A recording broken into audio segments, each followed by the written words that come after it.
Welcome to Table Talk, where there's always room at the table. I am your host, Jonathan Harmon of the J. Harmon Home Team, and we can't wait to talk to these fine guests. Enjoy the show.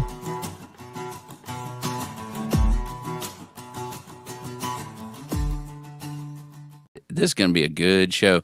We're a little early. Normally we're at 4 o'clock, but we wanted to make sure we accommodated the mayor's schedule because we definitely wanted to get you on here. Man. So we've got Mayor Shane McFarland, Murfreesboro's mayor, and we've already been talking about all kinds of issues. It's been fantastic. So we got all kinds of stuff planned. I got That's a right. list. Yeah, I haven't even prepped him for it, but I said, if you want to say no comment, and he said to me, I'll answer whatever question you have. So we're going to hold him to that. What do you think, Trent?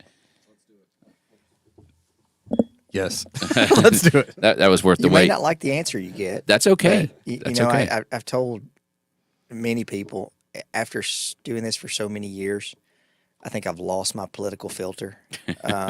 And, I think that's good and bad. Sometimes I do think people look for you being authentic and we've had a lot of tough discussions over the last many years, and hopefully I think people see your credibility that you try to do the right thing. We're not always going to make the right decisions, but if you're relying on politicians to make you happy every day, you're going to be a miserable human being. That's exactly right.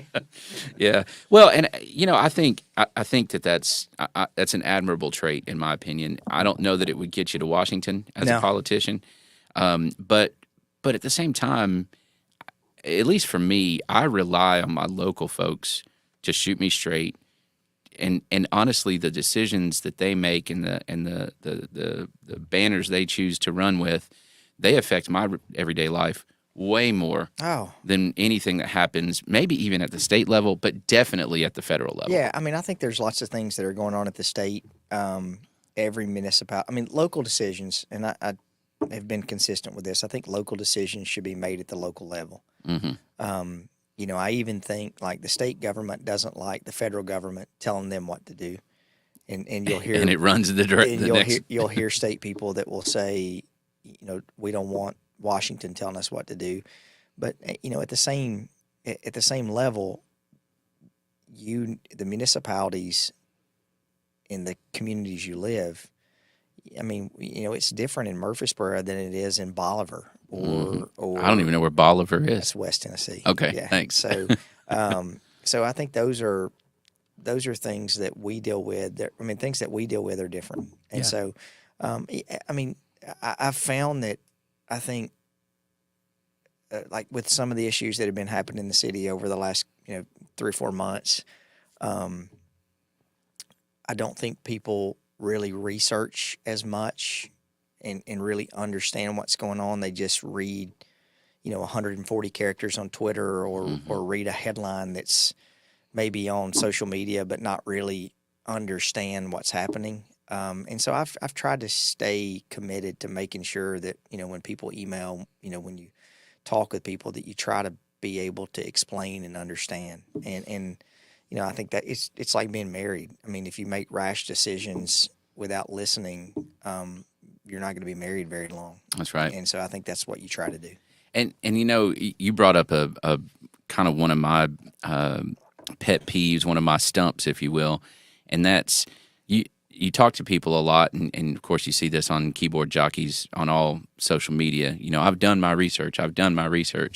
And, they've read a couple of articles that were curated based on an algorithm that fits exactly what they've already expressed as an opinion. Yeah. And it's like, no, you haven't done any research. You've read some things that agreed with what you said, and that's what you're going from. You've read someone else's opinion that is similar to what your opinion right. is. It was fed to you by a computer that said, oh, here's your opinion. Here's more that's going to confirm, going to give you that bias. And the reality is, you have a very tough job, and anybody that's in a position to where a big part of their job, real estate, building, whatever, a big part of your job is actually to educate folks, right? And there's this fine line of educating and what's the term, mansplaining something, right? Because you don't know where somebody's starting, and so it's difficult. If I come to you and I say, I can't believe that you fill in the blank, pick your issue, whatever it is, and you go, well, hold on a second. Let me explain to you some context behind this, because context is important. Sure. Right? Whether it's historical, whether it's, this is how you feel in the Blackman area, but let me tell you what's going on over in the Siegel area. It's important. Well, I mean, we live in... But I don't always want to hear it. No, we live in the type of community that I think, and this is what I think elected officials have to understand. At the time you interact with me or you ask me to help you with something, that is the most important thing that you're dealing with at that moment. Because I even took the time to approach you with yes. it, right? And maybe I was scared, maybe I was intimidated, right or wrong, it doesn't matter, right? I'm talking to the mayor. You know? Well, I mean, however insignificant I think that may be, I mean, I think, and that's why I can tell you this, I can never be a politician in Washington. My wife will tell you I'm just not wired that way. I'm not political from a standpoint of like, just because you're part of a certain party that's what you are. You're going to vote with everybody else, right?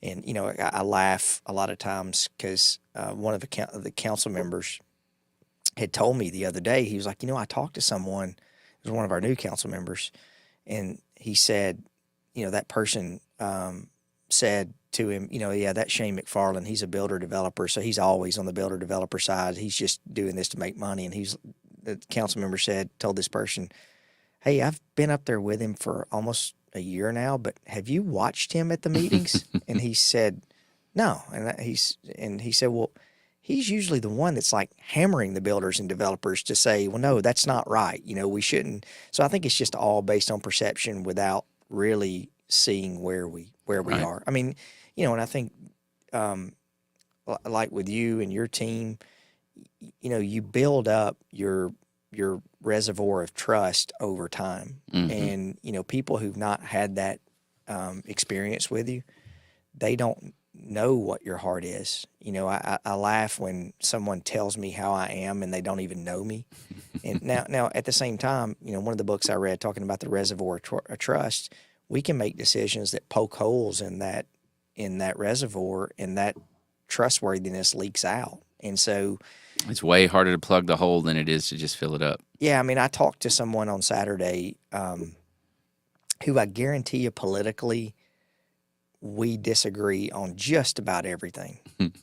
But, she was telling me, she was like, I know your heart, and so, I mean, I think that's, at the end of the day, that's all we have is sort of our reputation and how we handle things. And especially, and that's even more true, I think, at the local level. Absolutely. Right? Yeah. And I think that's why it's important for people like you. We had Mayor Reed on last week from Smyrna, people like her and anybody else to take opportunities to just go talk to folks, right? And field the tough questions and just be. Yeah, I mean, I was listening. I love listening to podcasts. So typically when I'm driving, I'm in the car a lot. I listen to all different types of podcasts. And this one I was listening to the other day was talking about how people are so focused on the national level.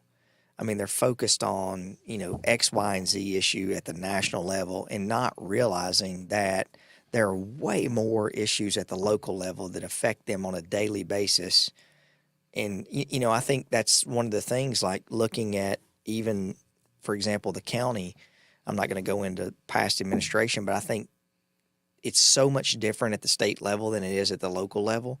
And people who have tried to transition from the state level to the local level have had a hard time understanding that because, honestly, like our delegation that we have in Nashville, they're all very good, represent Rutherford County, but the majority of the time you don't know what they're doing up in Nashville. Mm-hmm. But your local officials, they're under much more of a microscope than you are at the federal level and at the state level. And so the people who've come from the state down to the local level, I think sometimes have a hard time understanding that, like I don't know what happens, for example, when Shane Reeves, who does a great job, I don't know what happens in their committee meetings. Right. I mean, I don't follow that. But I can guarantee you there are people in Murfreesboro who watch every one of our council meetings. They watch the planning commission meetings. They look at the decisions we make. They come to public comment. And so you can't hide from that. No. And that I love that.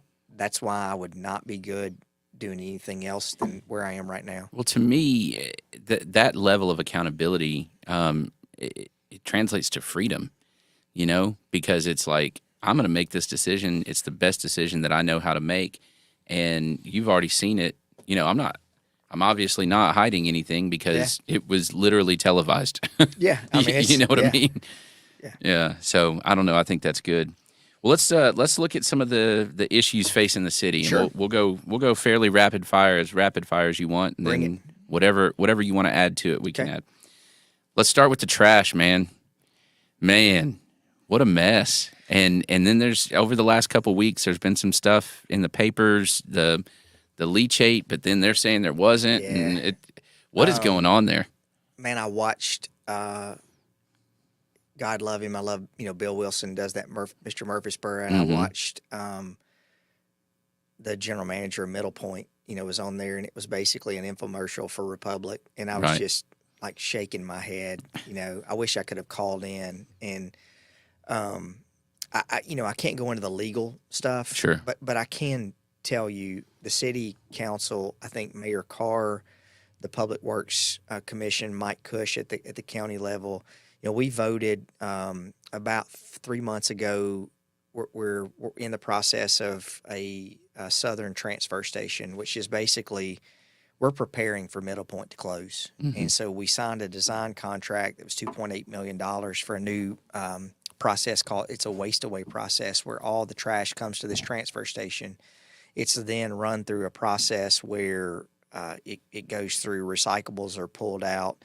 It's ended up being made into what's called a fluff or a pellet that can be used to fire cement kilns, all kinds of different things. But then the cool part is there's another step with that where we can take those pellets and put them in an anaerobic digester, and it produces natural gas. It produces gas, methane. And so then we can sell that back into the system, and the federal government actually pays us to do that. So I got a truck full of trash. It comes and dumps it in a pile, right? Yes. And then it runs down a conveyor belt of some sort. Is it manual, or are there people doing it? Or No, yeah. So I mean, that is the one thing too. It also is an economic. It's an economic opportunity where there is some jobs created. But what will happen, for example, now we're taking the trash and we're dumping it at the landfill. They spread it out, cover it with dirt. Call it good. Yeah. And so this new process would be, it would go to a concrete tipping area.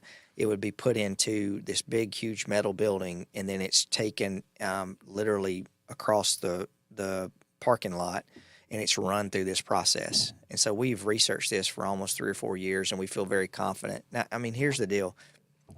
For all these years, trash has been free. And I would argue with you that it's not been free. There is going to be a cost that's coming down the road that we're going to be dealing with for free trash. That may have offset any gain that we had. Absolutely. And so, our goal is that we feel like right now the city of Murfreesboro generates about 50,000 tons a year that we control. The county generates about 50,000 tons that they control. And then there's a delta in there of commercial haulers that, we don't know where that trash goes. But we feel confident based upon, about 75,000 tons a year, the numbers work. And so I think it's something you're going to see happening. I think with Middle Point, Middle Point is what it is. We finally just got tired, I mean, just to be blunt, with all the BS that came from that company that is just not correct. I mean, again, I can't get into the legal stuff, but when I listen to the general manager talk that everything's rosy out there and nothing is, the city of Murfreesboro is wasting taxpayer dollars after going after them, then I'm like, have you lost your mind? I mean, data is data. And, again, I can't go into the next steps, but, after we filed our federal lawsuit, Clean Air, Clean Water, the next step was now the Republic is now blaming the county, saying, hey, it's the county landfill that's causing this. But it hadn't been in operation for how long? It's been closed for some time. Mm-hmm. But I mean, here's the taking that aside, I get emails routinely on a weekly basis of how bad the trash is on Jefferson Pike. This past Sunday, I could smell the landfill from my house, and I'm 4 miles away. Mm-hmm. Um, I live on East Main. I've smelled it so occasionally. yeah, That so I mean, blows my mind. yeah, so don't give me this that we're good community partners. And that's the part that's really frustrating is just because that you donate money to Oakland High School to get your name on their field or other schools to be on their scoreboards, that does not make you a good community partner. I would be perfectly fine if you keep your streets clean as a contractor. If I don't keep my streets clean, I get fined. And the neighbors are going crazy because we're putting mud in the streets. If you can't keep Jefferson Pike clean, if you can't keep trash from blowing everywhere, if you can't keep it where I smell your landfill 3.5 miles away, and that was the other thing too that I just laugh at. No, it's the Murfreesboro City sewer system that you guys are the ones who are causing it. So we're not going to drop it. We're not going to quit fighting. I think the city council has been diligent.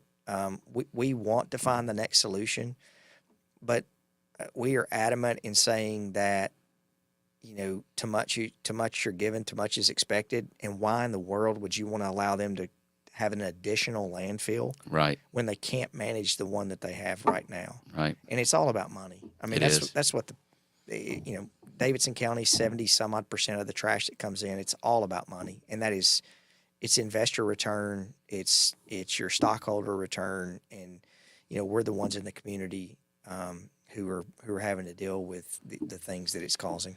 Is there any chance? I'm just thinking out loud here. Can you, at some point, is there a solution that involves another one of those same transfer stations at the landfill to try to start reducing the landfill? Do you know what I mean? Where nothing new comes in, we just strip it back out, and I don't think so. If you study most of the landfills, very rarely, we've met with Republic, we've met with Waste Management, we've met with other people who operate landfills, and what they will tell you, very rarely do you ever see them, once a landfill is capped and closed, excavate a landfill out. You don't want to do that. Mm-hmm. So if it's done correctly, even if it's, but how do we know if? But even if it's done correctly, I think that's been a big selling point on the existing county landfill, the C&D site, is that you want to excavate that. But most of the people that you talk with, and we've talked with engineers who are a lot smarter than I am, mm-hmm. and they will tell you the energy value in that material that's mixed with dirt and all this other stuff is just not there. So most of the environmental engineers that will tell you is if a landfill is functioning properly, you just want to leave it alone. Sure. You don't want to start excavating out. And plus, the expense to do that would be astronomical. So I think what we're trying to figure out, and I do think the county is looking on their property out, they're calling it the North Transfer Station, that there would be one out near the landfill. Mm-hmm. I think partnering with the county, there would be a North Transfer Station and a South Transfer Station, and then we could, partner and do that together. That's awesome. All right, let's talk about the next thing. Let's talk about growth a little bit. Of course, Rutherford County, Murfreesboro, on all the lists, the fastest growing whatever size, or it seems like it shows up on a list about once a month. Obviously, in your line of work, like your actual job, not the mayor part of it, that's not a bad thing. Well, yes and no. I mean, I've after 25 years of being in the building business, I'm transitioning to do other things. I mean, it's like a lawyer that you see that's been practicing. Most middle-aged lawyers that I know are trying to find anything that they can do besides practice law. It's exhausting, isn't it? Yeah. Yeah. I think growth has its positives and negatives. We're dealing, if you study what we're trying to do as a city right now, we've got an inordinate amount of road projects that we've got going through the pipeline. But what people don't understand is Thompson Lane, Highway 99, state routes. Highway 96, Old Fort Parkway. I mean, there's a process that we have to go through to be able to get those roads done. And you're not going to hear me complain against TDOT because TDOT's our significant funding source, and I think TDOT has been really good to work with. But Commissioner Ely, who is the new TDOT director, one of his main goals is to be able to shorten the timeline that it takes to go through the process of a state road. But if you look at you can go to our website, murfreesborotn.gov. It's on the front page. You click on it. There's a whole list of road projects that we have going right now. It's a bunch. Yeah, I've looked. There's like 27 road projects that we have going right now. 75% of those are all state projects that we're working with. But, we're doing all kinds of different projects that we can do as a city that we can do quicker just because they're city projects. Mm-hmm. But, the transportation, I think, is the number one issue that we have. Now, I would argue with you that the majority of time, I had no trouble getting here this morning.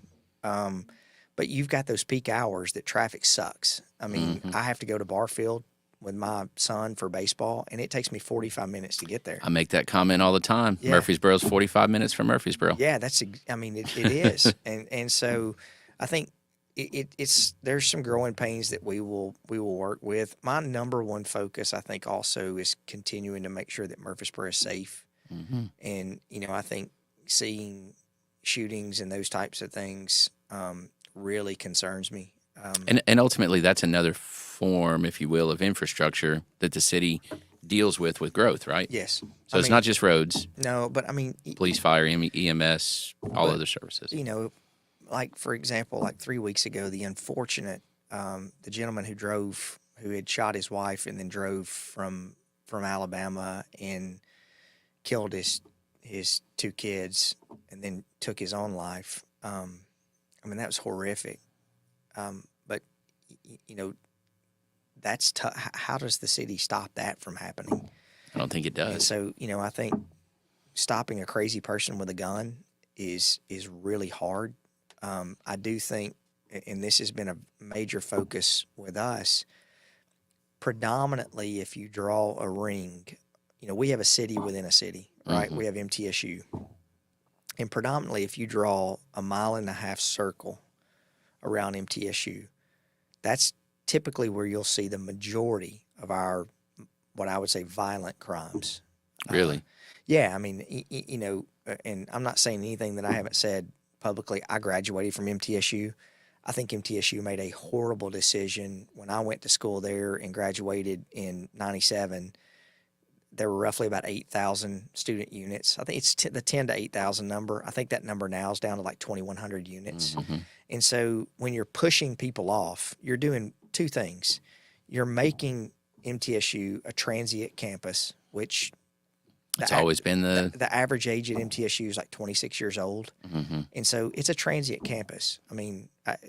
Dr. McPhee doesn't like me saying that, but it is. And so you don't have people who are bought into, like me. I came here from Mont Eagle with my brother in 92, and we both stayed here, so I like to think, I wouldn't be where I am now without MTSU, but they made the decision to completely do away with student housing. And so what ends up happening is you push that off campus, and whenever you push student housing off campus, you lose control. Mm-hmm. And fair housing law, if I'm 31 years old and I want to go live in student quarters or I want to go live in campus villa, well, you can't stop me if I apply. So I can be a 31-year-old drug dealer and go in a target-rich environment with students, and that's exactly what's happened. Thank God we're seeing now these apartment complexes who you had these, basically a 250-unit apartment complex, but then you had individual rooms for lease in each area with an open space. You had 1,000 leases. It's a process now called bifurcation that these groups have seen how bad those units, how the crime. I lived in one of those. Yeah. So now they're coming in and they're converting those all into 1 and 2 bedroom apartments. And so we are thankful that that's happening. Mm-hmm. A little more stability, because I know I lived in one that had 4 individual leases, and I moved in when the place was built, And so there was 4 of us that went in together, and we each had our lease. Well, the problem with an individual lease is one of them decided to get married, so he moved out. They stuck whoever in there. That's it. Another one moved out as well. They stuck whoever in there, but I only lived there for a year. By the end of that year, it was like, I don't know anyone who's living here. Yeah. And so what you were seeing in some of those units, they would call them barbershops. Somebody's paying $500 a month, and they were setting up, basically a drug distribution area out of those units, because $500 a month is really easy to. And you've got an audience all around you. Yeah. So that's been a big issue. I hope the university moving forward, will build some student housing on campus. I don't think it's going to happen, man. Yeah, I don't have much of a hope for that. But I'm of the opinion, if you do what you've always done, you get what you've always got. And Jonathan, you know this from being around me, you just can't spin everything, right? When you mess up, you mess up. And when things are happening, you can't just try to do whatever you can to have your PR team make it look good. Yeah, this is bad. Oh, but hold on a second. Oh, yeah, let's put this in context. Yeah. And so doesn't always work like that. Yeah, I mean, it's like, hey, everything can't be world class. When you have a large organization, you have to realize, there are things we need to work on. And that's been our biggest issue that we've had overall with the university. We had that issue with the airport, that, at some point, it's all growth related. Your vision and one organization's vision doesn't line up with the other organization's vision, which I think is sad, because I see, communities like, my boys are going to UT, and I'm good friends with Randy Boyd, who's the president at UT, and seeing that mindset, I think, is refreshing on how the government's governmental organizations interact with one another. It is interesting, and I'm a diehard MTSU fan on BRAA. Been a supporter for a long time, and it has always been a frustration to me to drive into Knoxville, into Knox County, and everything's orange, and it's like the community's totally bought in on that university, and it's just not the case here, and maybe it's because of the transient nature. Maybe it's I think the reasons are endless. I think there's a couple. I think there's a couple things. I think when you have, for example, 8,000 or 10,000 captive people on campus, like, for example, UT built 2 brand new dorms over the last 2 or 3 years. You've got your fan base. You've got people who want to be active in your campus life. They've committed. They're there. They're there. And so whenever, there are those, for example, the Greek life, our Greek life, all the fraternities that moved on campus, they're gone, So, and that's another, putting 18-year-olds in charge of, $1 million mortgage, multi-million-dollar businesses, that makes no sense. But I think you're never going to get that student buy-in and that student input at MTSU until you really start focusing on people being a part of the campus. And look, and if you want people just to drive in from Bedford County or Manchester or wherever, Nashville, and they come to class and leave, then you're not going to get an alumni base that they're bought in. They're not going to give money back. They're not going to come to football games. They're not going to come to athletic events. And that's just, I think, as an MTSU fan, I think that's sort of sad that, I joke about this. I was just across the street. I had a meeting yesterday with a diehard MTSU fan. We were talking about tennis, but I was like, hey, our average age of our fan, it's probably mid 60s to upper 60s. And at some point, we're all going to die off. And if you're not cultivating that next group to come in, and the one behind it, then basically, if we're not taking our kids, So my boys, they grew up going to just about every MTSU game. We went to all the football games. We still go to a lot of the basketball games. But they also grew up. My wife went to UT, and they grew up die-hard UT fans. And so it was just one of those. We were talking about this before, that UT's enrollment was up like 49% this year, applications. and it was all based upon the football team. The front door. Yeah, man, when you've got people who are bought in to that culture and that environment, they want to be part of your university. I hope we can get that. I think also But you gotta really be honest with yourself. I mean, as an organization, and I think you were starting down that path when you make a decision to not have people on campus anymore. Yeah. You're not going to have people on campus anymore. Well, Dr. McPhee's going to listen to this and get mad at me again. I mean, I think it's the truth. I mean, I've committed. It's hard enough to get them there for class. Yeah. It's way harder to get them back after they've left from class for an event.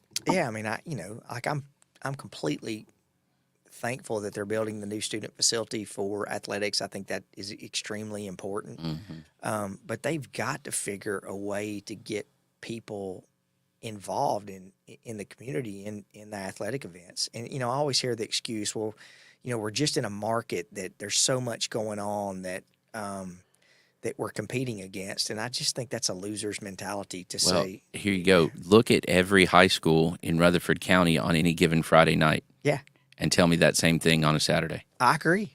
I don't buy that. Yeah. Okay, impact fees. Let's talk about that for a second. So I attended the Capital Connection over at the Chamber last week, and the question was brought up, and it was actually pretty hilarious to watch. So you've got 6 people on the panel sitting up at the front, and the question was asked about Mayor Carr pushing for the state to again allow impact fees at the county level. Apparently, and I didn't know all this history, but Mayor Carr stood up and he said, well, the history here is that there's a difference in an impact or in a fee and a tax, and the state didn't allow us to have impact fees anymore, but it still allows the city to have impact fees, and the county has this growth, and and so it kind of laid it out there. What do you think about that? The county, because apparently is allowed to go up to 3 cents on the dollar for a county impact fee is what he's pushing. Yeah, so I want to speak. The city of Murfreesboro, we're getting ready to pass impact fees. But municipalities have been allowed to, but counties weren't. Well, or aren't, I guess. The county operates under the County Powers Relief Act, so they can, like right now, when you pull a building permit, you're paying $1 a square foot to the county. Mm-hmm. So I mean, they're every time somebody pulls a permit, they're getting a fee out of it. They're wanting to be. But that's earmarked specifically for schools. Schools. Yeah. Mm-hmm. So they're wanting to have an impact fee for. Everything else. Yes. Mm-hmm. And Joe and I have worked well together. I think I'm not saying I'm against that. I do have concerns with that. The number 75% of the county budget is all schools. The rest, there's just round up, there's roughly 100,000 people that are in the unincorporated area of the county. So that's not one of the municipalities. Correct. Okay. So what service does the county provide inside the city limits that the city of Murfreesboro or the residents of Murfreesboro are not already paying for? Mm-hmm. I mean, you've got a sheriff's department, but we have a police department. We've got an ISO rating of 1 fire department. So I think what would be more concerned with is to make sure that the funds that would be generated off of that impact fee are not just going to the 100,000 people that are outside of the city of Murfreesboro that are not paying municipal taxes, right? But would that impact fee be levied only on homes that were built outside of the municipalities? No, I think it's everything. And that's where I would have I would want to discuss, okay, well, why is it fair for the 700 permits inside the city of Murfreesboro to pay X number of dollars for an impact fee to both organizations when the county's not building roads inside the city? Mm-hmm. I mean, as a matter of fact, the county really hasn't built a lot of roads for the last 20 years. I think we should partner more and do that.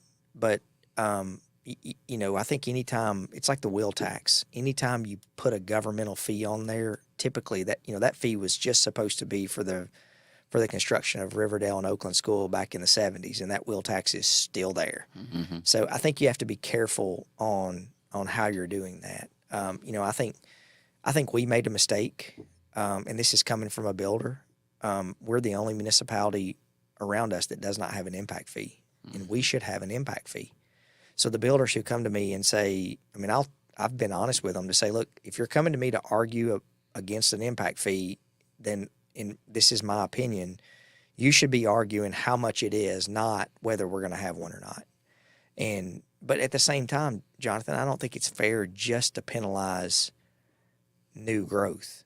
So, for example, you sell homes, and you have people, I'm sure, that move all over from the country, and then they'll come in and buy an existing home, and then that person who leaves the existing home may go buy some new home. Well, the person who moved here is the new growth. So I think. But how do you capture that? I mean, because then I think ultimately you have a situation where I marry somebody from out of state, Yeah. So I've already paid it, but you know what I mean? Well, I think the only fair way, and this will never pass, there needs to be a real estate transfer fee.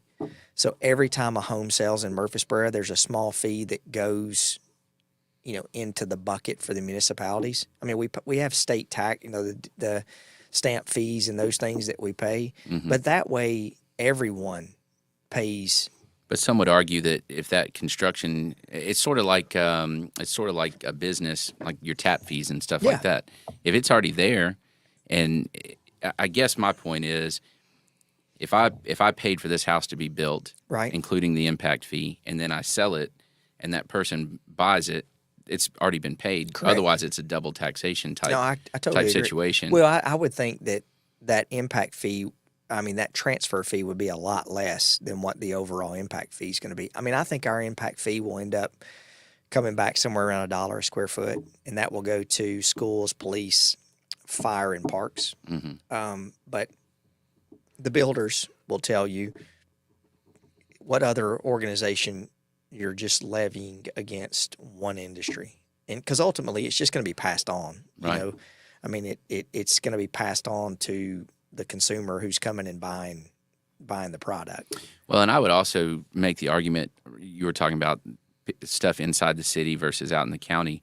The county with the step systems being significantly more prevalent. Right. I think we have the ability to grow in the county. I agree. And I think we're going to start seeing, I think we're going to continue to see that increase. Well, I think, for example, and Mayor Carr and I have talked about this, the county made the decision about 10 years ago to really up their fire department. So they've gone out in the county and they've built public safety stations. Eliminated or condensed, I guess, some of the volunteer departments that have been out there for decades. But, and they just hired, I think, 30 new firefighters. Well, that's not fair to the city of Smyrna and the city of Murfreesboro for us to subsidize two systems, because we're already paying for a Murfreesboro fire department. So, for example, and I vehemently opposed this when Mayor Burgess did it, they raised their hotel motel tax. The county gets a portion of the hotel motel tax inside the municipalities. There are no hotels and motels in the county, right? Because there's not sewer. So those businesses inside the city of Murfreesboro are paying a hotel motel tax to the county, and then that county hotel motel tax that they collect is used for their fire department. Well, those hotel and motel organizations inside the municipalities, they're already paying through their property tax for fire service. And so that just didn't seem fair to me to subsidize another governmental department with people who are already paying for that service. So I think that's the discussion that's going to have to happen. Yeah, and I think it's interesting. One of the things that I've never really, I guess, understood, and I know that it's part of the theater to get something passed, is how do we designate that hotel and motel tax goes to county fire?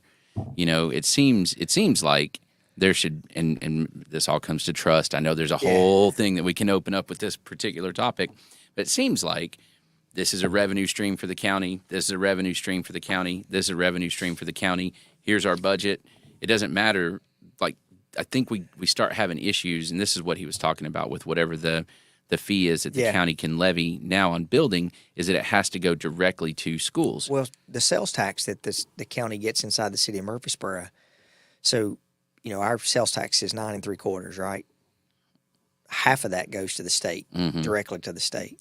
It's more than that, isn't it? I thought it was like 6%. Well, there's a state and there's a local option. So, Right. but I'm simplifying it. Okay. But half of the dollar that's collected goes to the state. Well, then the half that's remaining, 25% goes to the county, and that's specifically designated towards schools. And then the other 25% comes to the municipality. Mm-hmm. So I think, and the county really gets screwed from a standpoint of they just don't have the sales tax revenue or the opportunity to have additional revenue besides raising the property tax. That is really their only mechanism. I mean, And then they're hand tied on the other little buckets that they do get. Yeah. So I think, we've got to be able to work together to get that. But what you don't want to happen is that, the municipalities are, the city of Murfreesboro, I think we're 53% of the overall property tax that's raised in the county, and probably half the same number towards sales tax. And so, but we also are creating the majority of growth inside the county. But we're also building the roads in the county or in the area. So there needs to be, and I think Joe has been really good with this, finding ways to collaborate and finding things that, the municipalities are good at and finding things that the county's good at. Like, we're good at building roads. Well, and so that actually brings me to a question. Sure. I read an article in the DNJ just a little bit ago that Mr. Broden wrote, and it brought up the topic of consolidating Murfreesboro City Schools into Rutherford County, and you said it's not even on the table. Yeah, I don't think it'll ever happen. And Pardon. I think there's a couple reasons why. Bigger's not always better. But the legislative. So I think your viewers and the people who are listening have to understand the county has the statutory obligation to educate in the county. Right. That includes all the municipalities. So, for example, the city of Murfreesboro is the only municipality in the county that has a school system. Right. I mean, for that matter, the county also has the statutory obligation to pick up trash. But the city of Murfreesboro years ago made the decision that we pick up our own trash. So we're the only municipality in the county that has solid waste curbside pickup. Right. So the issue with that is the city of Murfreesboro on a Thursday night could say, we're out of the school business. Hey, county, here's the keys. Good luck. Yeah. That would be a horrible decision for us to do. That would not be good for us to do that to our county friends. But, we could do that. So, our last school we built, it was $44 million at Salem. Mm-hmm. The one that we built 2 years before that at overall was $22 million, so it was double the amount. There's education. It's an expensive business. We educate about 11,000 students in the county or city residents. That's what we educate. So I think where we have to be able to work together, if someone came and said, look, we want to consolidate the schools, there's a stringent statutory process that would have to go through. It would have to go through the city council. It would have to go through the county commission. It would have to go through both school boards. And then I'm 99% sure it has to go to a referendum. So that passing 5 legislative bodies, I would say it would be highly unlikely. But I think, though, and this is where my simple non-politician brain comes in, is I look at the electric department. Yeah. Right? Essentially, the city, in my brain, has already done something like this. That was a great decision. I don't know. I don't know if it was or not, right? Yeah. It was a windfall to the city. Not a windfall, but... To some extent. Yes. It was a chunk of money that came to the city not to the city. It came to the resident. The resident's going to be the one who benefits from that. Through the city. It came to the... Stick with me here, all right? Look, I'm simplifying here. Yeah. And ultimately, I feel like the decision made sense because you had duplication of service, right? Right. You had this administration and this administration. You had this set of workers and this set of workers, and you had, all this stuff. To me, I don't see a massive difference in, obviously the purpose is different, right? But if you have a whole set of employees and boards and everything else for the city schools, you have the same thing operating. Literally sometimes you can see county schools from city schools, right? Yeah. You get over into like Case and Lane area, that Well, kind of thing. Siegel. I mean, Right. you got Siegel Elementary. It's next to 2 county schools. You got Blackman. Well, those are three county schools. Blackman Middle, Right. Blackman. Those are all. I mean, that's. But not, there's city schools within Yeah. a mile. Yeah. And then you have this weird thing where city schools go to sixth grade, but county middle schools start at sixth grade. Yeah. So like there's this weird overlap there. And to me, I'd look at it and I go, guys, this should just be one system. Yeah, I mean, my opinion. Well, and here's the thing. I mean, you have 2 different elected bodies that also make those decisions. Sure. I mean, the city council. Our sole obligation is sticks and bricks and maintenance. That's what we vote on. We vote on funding, but the school boards, are the ones who run the school systems. Right. I'm just giving you my opinion. I don't think it would happen. There may be some arguments.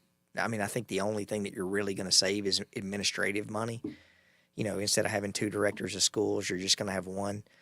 I do think, and I think the county has a great school system. The city of Murfreesboro has an outstanding school system. 100% agree. And I think, it's one of those things, if it ain't broke, don't fix it. And I think the challenges that our city school system deals with a much more urban environment as opposed to the county.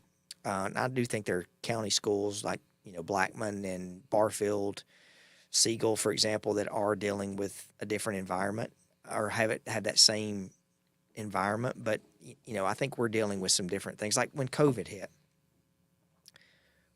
we fed 38 sites a day, twice a day, for breakfast and lunch around the city of Murfreesboro. Mm-hmm. And so you couldn't do that in the county from a standpoint. It's so spread out. So I do think that there are different things that we're dealing with. But those buildings would still be in place. Yeah, they would. They would. And the county does have systems like that. You have Atlas. You have several things like that. Don't get me wrong. I think there's an argument. There could be an argument for it. But I think adding 11,000 students to an already really growing school system would be tough. I think it would be, for the residents of Murfreesboro, it would be a savings because we wouldn't have to deal with the school system anymore. Right.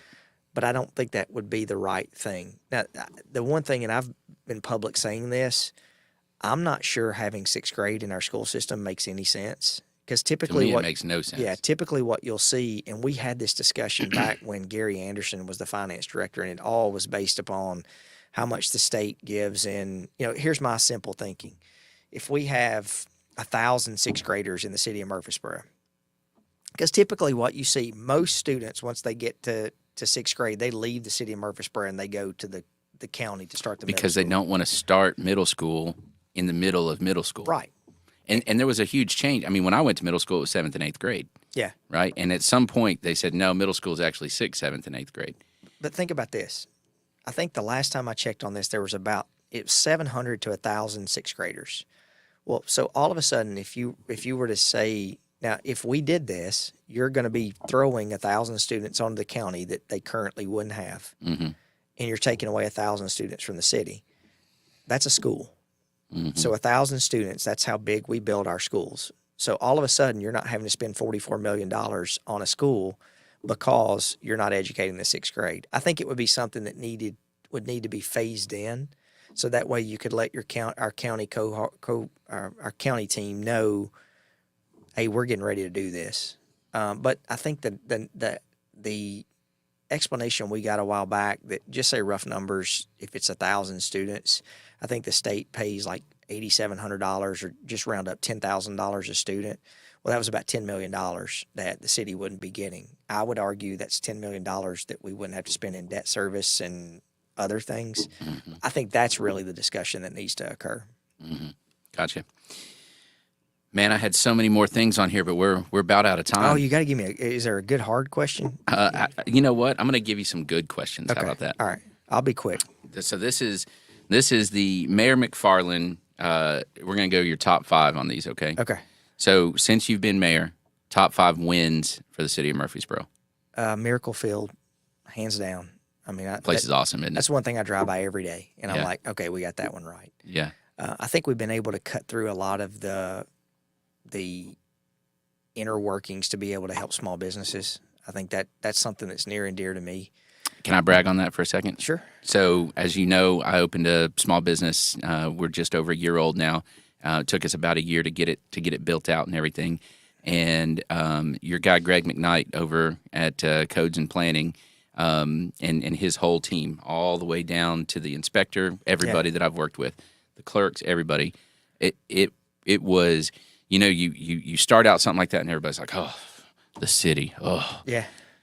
And I just didn't have that experience. Good. I just didn't. They were professional, they were smart, and when I had a well, why question, they told me why, and then it made sense. Or on occasion, well, we don't really know why. Let's figure that out. Yeah. So they were great to work with. Yeah, I think that would be too. I think we had the unfortunate event in 2018 where we had to raise taxes. We had let our tax rate get down to like 93 cents. Mm-hmm. And when you have a growing city, and so I think financially we're in the best shape we've ever been in. In December, I had a crazy idea November of 2021 about swapping land out on 840 on the interstate to Middle Tennessee Electric because they needed a more accessible and urban type environment for their complex. So we traded them 153 acres that is next to 3 neighborhoods. Mm-hmm. So we actually are starting West Park. So we talked about that last time we were here. So I think that's something we're excited about. That's very exciting. Yeah. So that was 4. What was the 5th one? Fifth one, overall, Murfreesboro continues just to be a good place to live. And man, people, I think people like doing business with people that they like. I mean, you pick 100%. I just went next door to Brasshorn and got my coffee, and I could have. I see the cup. Yeah, my favorite place in the world, right there. I could have easily stopped by Starbucks. Brasshorn's a locally owned business.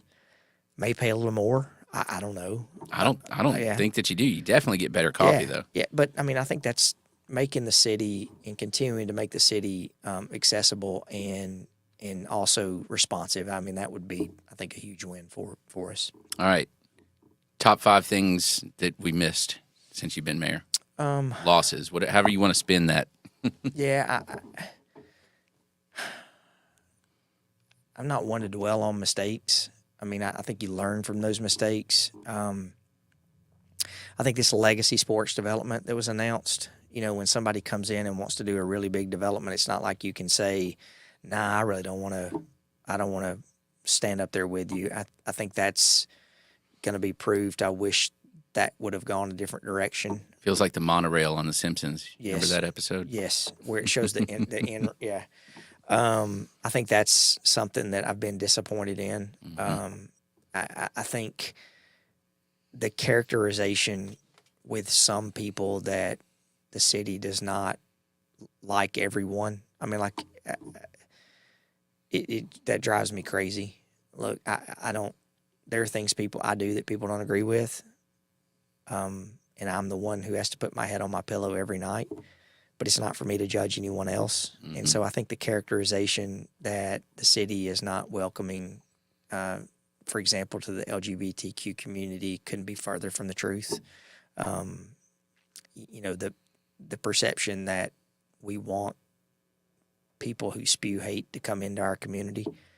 But we have a Constitution, and our Constitution says that you can shout as loud as you want to what you agree with, and I can vehemently oppose that, but as long as we're doing it in a civil manner, that's the way our Constitution is written. So I think those are misses that I wish we could get the word out a little better. At my heart, man, I hate politics. I really do.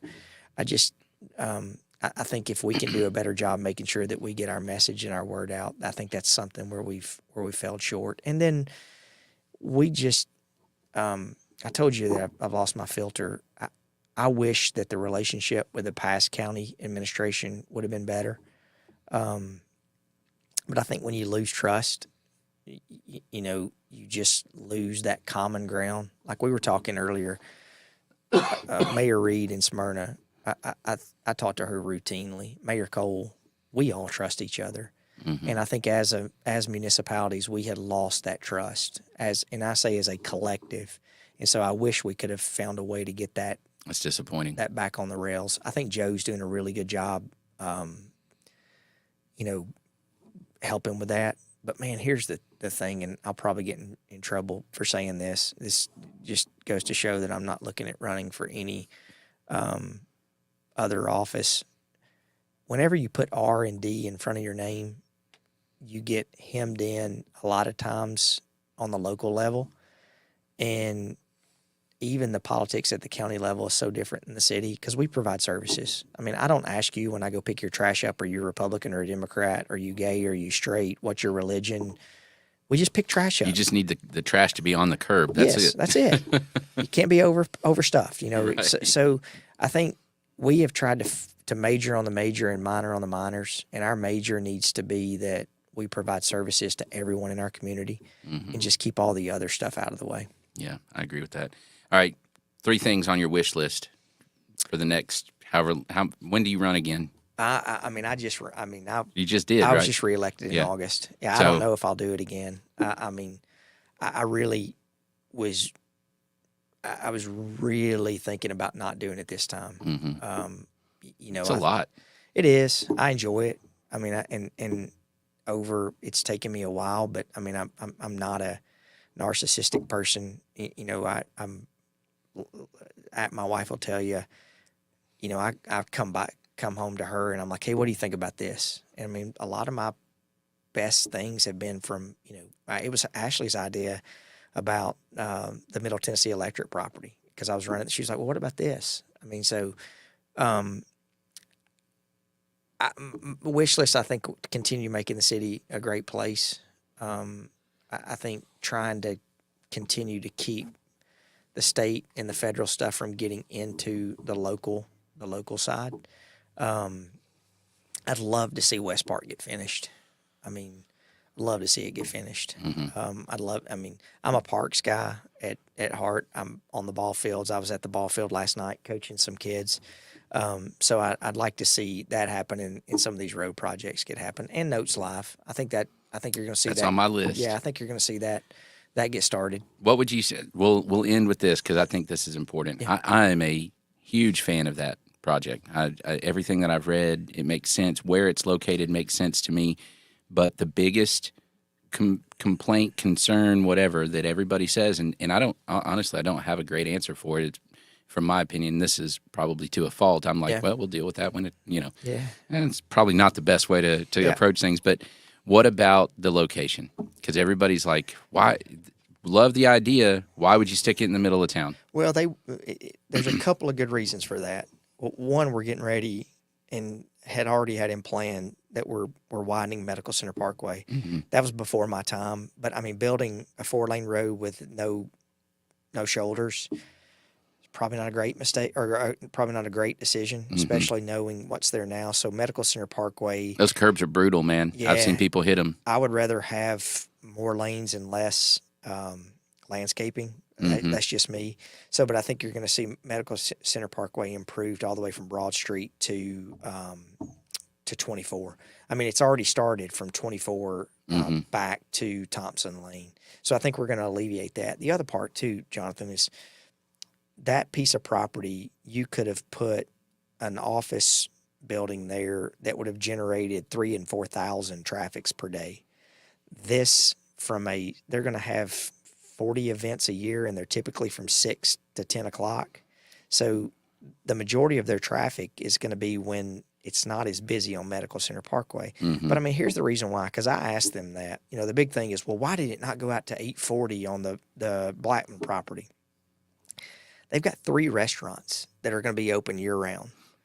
And they're like, we don't have the amount of traffic and people around that will drive out to 840 in the Blackman area to go eat out there. So we needed to be in more of an urban environment where people would come and also, I mean, that's a thing right now. You putting those cultural things, just like what we're doing with the daylighting, just like, I mean, all of these different, it all fits where we're keeping people tighter in the core. It's easier to police. It's easier to, I mean, there's all kinds of benefits to that. Well, I mean, I think the other part with that too is you talk about urban sprawl. So like people will say, well, your subdivisions are coming out into my area. Well, you can't make that.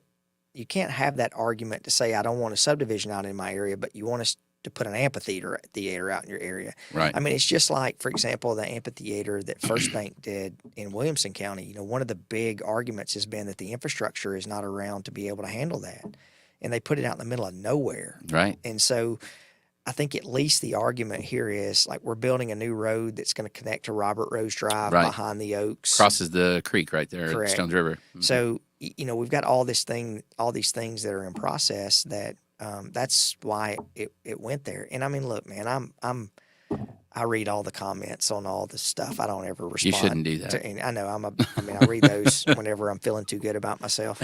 I think Murfreesboro and the majority of the people who are here and who have moved here, routinely the people that I speak with, there's less than 5% of the people that I ask to raise your hands who are from here, you know? And so as people have come here, there's different expectations of like, I don't want to drive to Nashville to go see a music act. And being able to have some of those people that, you know, can come into Murfreesboro now, I think that's a benefit to us. And I joke to say that the I-24 traffic problem could be solved if we would quit giving incentives to companies to locate in Nashville and when everyone who their workforce is driving from the surrounding counties, locate them in the counties and let them work where they live. And so I think this is one of those things that you're allowing the group to come in and construct something that I think will be a benefit. I'm pumped about it, and it doesn't hurt that it's less than a mile from Cedar Glade. So that's right. We're I the had your official pregame. I had your beer. Where was it the other day that I had it? It was great, man. Was it a canned beer? No, it was on draft. Oh, it was at 2J's. Oh yeah. Y'all are at 2J's, I believe, aren't you? We have cans there. We don't have draft yet. Okay, well then we're working on that. Yeah. So Primrose, maybe we have a draft on. That's where it was. Primrose. Yeah, Ashley and I went to the bar, and so I was like, "Hey, I'm gonna try Jonathan's beer." Toasted pecan porter over there. How's it going? It's going great. Good. It's going great. But there's really no secret to this. Treat people right, have a good product, and listen. Yeah. And it doesn't really matter if it's beer or if it's houses or if it's an amphitheater. Well, you know, we had to change our whole ordinance to be able to allow so that was a lot of the stuff we were doing behind the scenes. What's it called? Well, we didn't get it. So we're still industrial. Our little building's industrial, but we worked with Roman and Greg and several of those guys to kind of pave the way for the next folks to be able to make beer in commercial highway and commercial and even city core overlay. That's awesome. Yeah, so you're welcome, those of you that are looking at opening another brewery in town, but we welcome that. But yeah, our place is actually industrial. Yeah, I need to come over. I haven't been over to see it. I just have seen it popping up around town. Yeah, so. we're working on that. That's a whole new beast right there. Oh, man, I'm proud for you. Well, thank you. Hey, Mayor Shane McFarland, part-time mayor of Murfreesboro, right? Officially, but actually the mayor of Murfreesboro, the real one. It's funny. I'll talk to some folks sometimes, and they're like, "Oh, you're like the mayor of Murfreesboro." I'm like, "No, I know the mayor of Murfreesboro. That is not a job that I want. Thank you very much." Oh, man, I love it. There's been very few days that maybe going back to 2017 with the group that came in. There are days that you question why were you put in this spot, but that was handled very, very well. By the way, thank you. You know what? We had the group come up the other day talking about.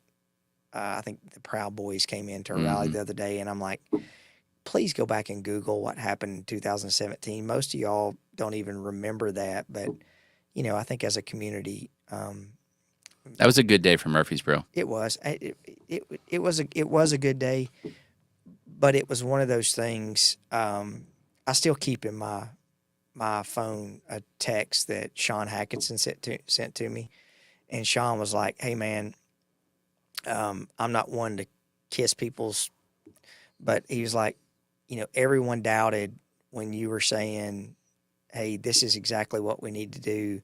You never wavered on what would have been popular, and it turned out exactly the way that it was supposed to turn out. I would rather my city be in the news for handling it the right way than what happened in other communities. And so 100% agree. But I think we'll just continue to look, man, you and I can disagree. My guess is we don't agree on everything politically, but we still agree that we love our community and we should be able to treat each other with respect. And if I'm asking for tolerance from you, well, then you need to give me tolerance on my 100%. opinion as well. And so I think the majority of the time we agree on a whole lot more than we disagree on. Well, and I think that all comes down to having a conversation and being open to the fact that you might not have it 100% right. You might have it 95% right. Yeah. But there might be 5% room for some modification there. Yeah, and compromise. Mm-hmm. I mean, That's it. I think there are things inside us morally that we may just say, look, this is a non-negotiable with me.